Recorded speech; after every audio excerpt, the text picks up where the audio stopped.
Vēl kāda ziņa tie, kas nevis skrien, bet brauc ar sabiedrisko transportu. Rīt Rīgā sabiedriskais transports būs bez maksas, tāpēc braucienu reģistrācija nav jāveic.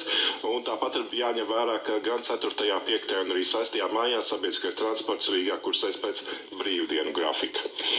Vai pēc brīvdienu grafika arī saulīte mums lutinās? Ilze, labrīt! Labrīt, lutinās un svētkos tiešām laikapstākļi būs ļoti patīkami, jo laiks būs arī savs, bet neliels atskats arī uz aprīli, jo tas ir bijusi kontrastiem bagāts. Gaisa temperatūra, kur bijusi visaugstākā reģistrēta Daugavpilī 10. aprīlī, un pirmo reizi meteoroloģisko novērojumu vēsturē tik agri gaisa temperatūra Latvijā ir sasniegusi 27 grādus.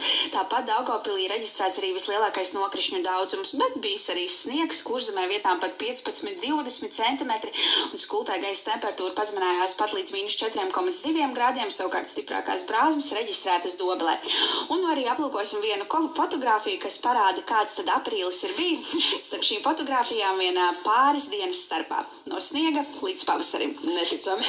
Jā, bet turpmākās dienas gan būs patīkams, silts, un arī saule debesīs būs gan daudz.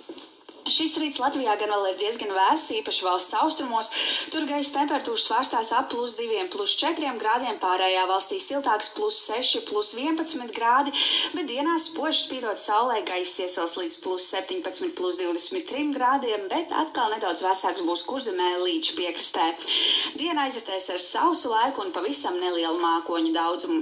Galvaspilsētā šobrīd gaisa temperatūra ir ap +9 grādiem, bet dienas laikā gaisa iesals līdz +21 grādam. Un arī 4.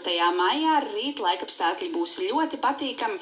Laiks būs sauss, spoži spīdēs saule, un arī rīt gaisa temperatūra Latvijā sasniegs +17, +22, vietām 23 grādus. Šobrīd laika ziņās tas viss, un vārds atkal kolēģiem.